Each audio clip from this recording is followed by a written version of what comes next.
We're all quite excited. So I'm going to speak a little bit about the things I'm interested in at the moment and kind of lead into the project I've got on exhibition here with STRP, which is the finite state fantasia that you can see down at the front. I've kind of got really into this question, what's it doing? Which is something I probably hear 3 or 4 times a day. And you probably say about 3 or 4 times a day, what's it doing? And it's a very fascinating question because in those 3 words, certainly in English, you do 2 things. You admit your ignorance of a system or a machine or an object or a computer or a train timetable or whatever it is. But you also assume that it somehow has agency and power and intentionality, right? That it somehow has control over what's happening to it. When I was very young, when I used to complain that the computer that I used to play video games on wasn't working, my dad would say that the computer can only do what it's told. It can't actually make up its own mind to not work. So I'm really interested in this idea of how we use human terminologies and kind of start to sort of anthropomorphize technology in a way in order to explain away the way it's working or not working. The video in the background, incidentally, is from last year's DARPA challenge, where they try and get different labs around the world to build robots to go and perform basic tasks like opening doors and standing up for 10 minutes. So whereas there's one version, Claire's talk was fascinating because a lot of the way she thinks about music is how I think about vision and space and stuff. But I'm kind of more on the side that actually we're a long way from robots that can actually interact with the physical universe in an able way. But more on that as we go on. So the reason for this confusion about what a technology is, and I mean a technology is in a system of techniques, a logos of techniques, is largely because technologies are becoming so complicated. Both of these objects produce sound, music. Most people in this room, if you would spend a few hours with the gramophone, you could probably figure out how it was making sound, right? It's a mechanical process. You can draw the connections of the causal parts of the system to figure out how an acoustic noise is being made. There's moving parts, there's kinetic energy being transferred, there's a record that's being played and then amplified. Whereas on the left, with the now very dated iPhone, iPod actually, I think, it's almost impossible to know how sound comes out of that thing. I don't think there are very few people, I think, in the world who would be able to spend any time with an iPod and figure out how sound is coming out of it. And that's partly because Apple has spent a lot of time proprietarily protecting the way an iPod works. They don't want you to know how it works because that's where they make their money, but also because of the miniaturization, the complexity involved in it. I mean, that said, the one on the left can play 15,000, 30,000, I don't know, songs, whereas the one on the right can play about 4 or 5. And this, of course, alludes to Bruno Latour's famous idea of the black box, right, which is pretty well established. We don't have to question it. It's this idea that as technology gets more complex, it becomes more opaque. It's harder to read and understand the processes. And if you think about Google, you go to google.com, you type in cats, and cats appear. We don't really need to know how that worked or why that worked, and we can't really know how or why that worked. We can kind of theorize. But for instance, you go back 30 years, and if you wanted to get cats, you would go to the library, you would go up to the person at the desk and say, I would like to look at pictures of cats. They would direct you to the books with the cats. You would open the book with the cats, and you would say, oh. And that's a much more readable, causally connected technology and process. They're both technology. But the interesting thing that's happening now, and where my fascination comes in, and where a lot of my practice and research is what happens when the black box is networked. When the black box isn't just something that's in front of you and illegible, but is in front of dozens, hundreds, maybe even thousands of other agents who are all connected to it. The black box is having input given to it from new types of sensors and sensors, as well as giving information out to advertisers, surveillance systems, parents, I don't know. I was alarmed recently to discover that there was a survey done of the amount of parents who wanted to spy on their kids without them knowing on it. And it was like 60-odd% of American parents said they would gladly spy on their kids' internet use if they could hide it, which was really alarming.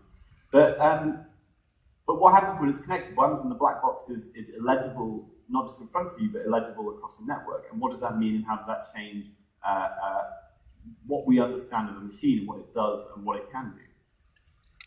The average smartphone now has 19 sensors. If you think about this happy guy here, the phone in front of him, where he's got his ears and his eyes and some sort of haptic sensors and taste and smell, the iPhone is picking up, or the smartphone is picking up things like humidity, magnetic orientation. It can detect ultrasound. Most phones can now detect ultrasound, and interestingly, the ultrasound microphone is usually always on. They can see light form, see outside the electromagnetic spectrum that we can see outside. And they're building a massively accurate version of reality. Not a partial version of reality, but one that is super, super accurate, and they're sharing that and comparing it all the time as a way to kind of model behaviors in this constructed hyper-real universe.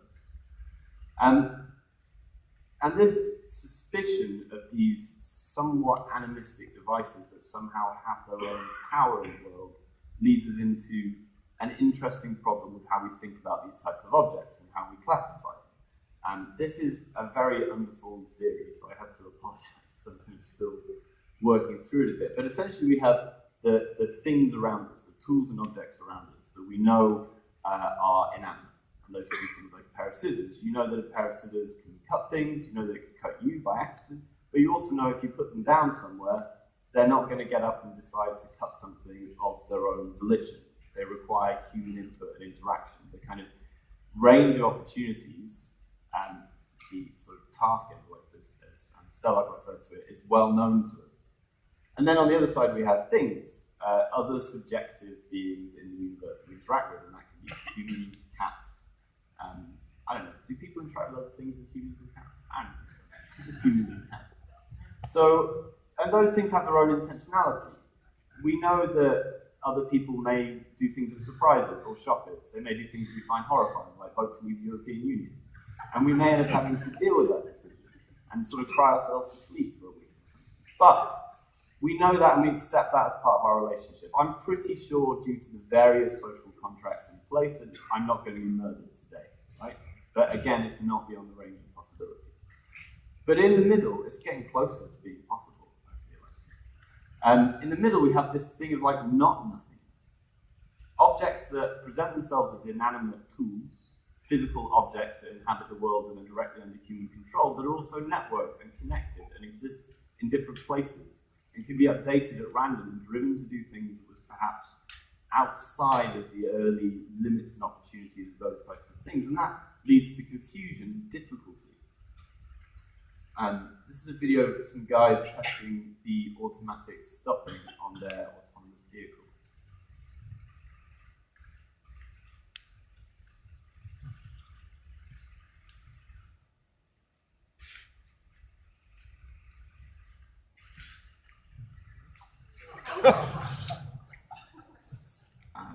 Pretty predictable. So this was I think 3 years ago now, and they were told that this Volvo smart car had automatic stopping in it, could detect pedestrians and then stop and wouldn't hit them. The problem is that that's completely illegible. You know, we can't ask the car and check, are you actually really going to stop? If the software tells it it's going to stop, or sorry, if the manufacturers tell us the software will make it stop, we'll tend to believe it because we don't really know how to read it any other way. We don't have a way of communicating directly with the car or a social contract with the car. Interestingly, Volvo released a statement after this video went viral saying that pedestrian detection was optional.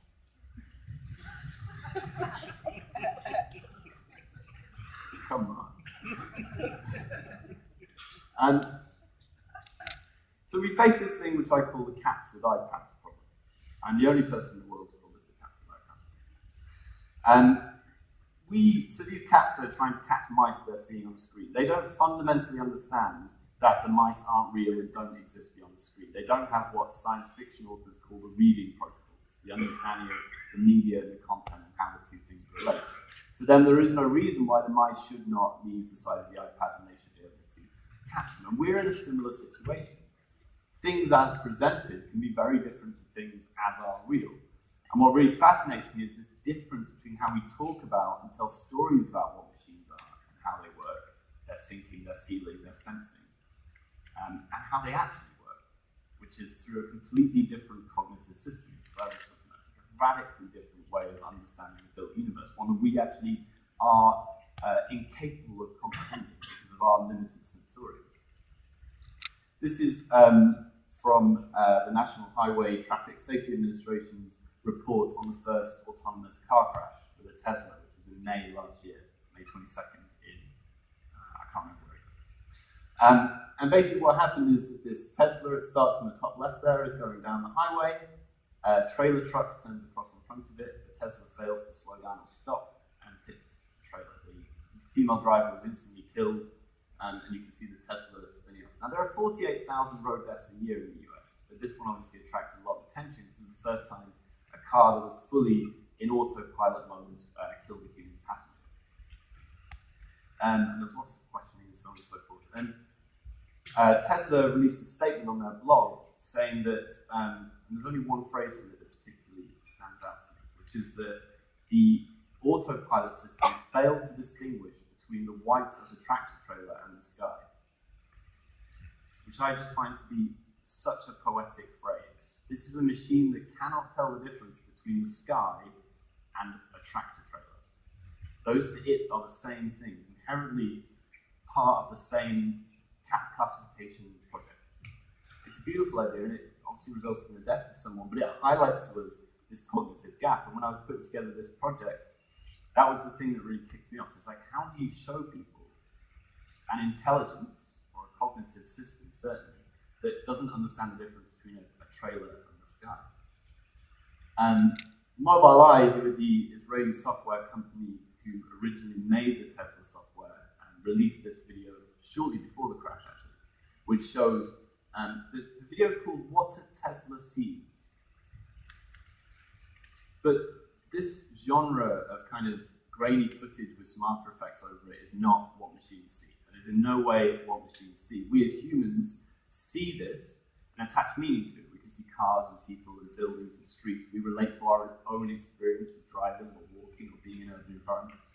And then over the top is a kind of comforting layer of machine aesthetic that tells us that somehow it is able to see the world in the same way that we do. It's entirely untrue. A machine just sees discrete data points and makes decisions based on preset configurations. It can't actually assign value to any of the things we're seeing. Machines sense, they don't see. Edgar Dijkstra, who was, I think he's still alive, Dutch computer scientist based in Eindhoven, came up with one of the most brilliant phrases that surmises this problem of like making the cognitive leap to a machine. He said, the question of whether computers can think is about as relevant as the question of whether submarines can swim. It's brilliant, and it sums up that problem. Yet submarines can move through water, but we would never say they swim. They use propulsion, diesel or nuclear propulsion. Computers can produce results that appear to be processed, but they don't think. They can cognate, but they have no embodied or experiential sense of the universe or their own existence yet, anyway. So in order for us to understand the increasingly prevailing and autonomous machine world, a world that is increasingly having action in ours, we need to learn to relate to machines on their own terms. To kind of find a better point of empathy between us and machines. Stop making them do all the effort to talk to us and maybe go a bit the other way. Cat videos are an easy way to anyone's heart and really good at explaining techniques. What I like about this is the cat has about as much of an understanding of what the Roomba is and what it does as we do. Like, it's a thing that is apparently a small box that moves around with its own power and performs a function. For the cat, this is a nice little throne for which to ride in its shark costume, facing the dark.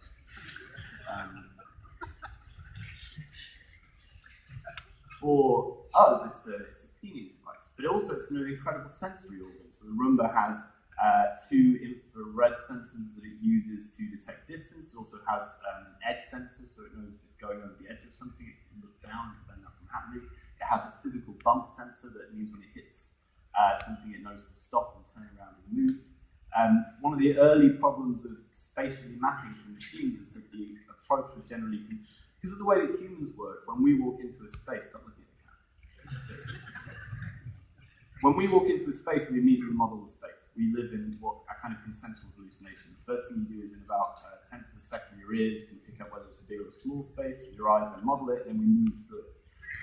Early computer science says that that's how machines would do it as well. But then it was realized that if the model changes because people move through the space or the space is reconfigured, the machine doesn't know how to deal with it. So most spatial mapping for machines now works like a Roomba, where it's constantly making it up and guessing. Which led me to the finite state Fantasia, which is the installation here.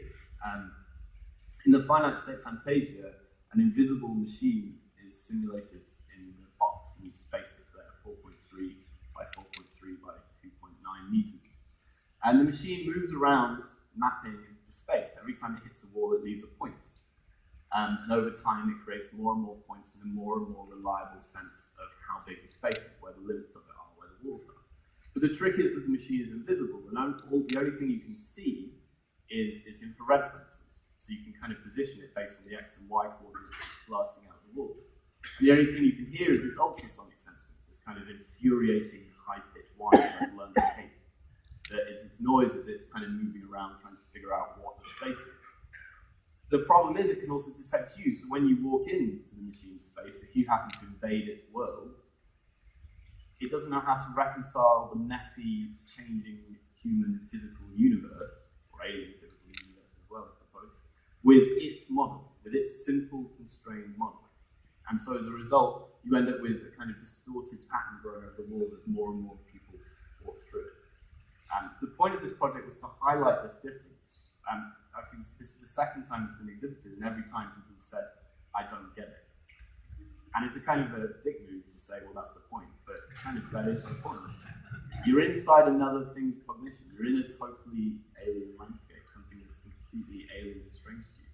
And I think, kind of backing up what Claire said, I think we need to learn to accept that. We need to stop trying to model the world after us and understand that the shape of the universe is changing, that these machines have a greater sensory power than us and are beginning to reshape our world for us. And we need to find ways of reconciling our messy, meatbag human nature with that. Thank you very much.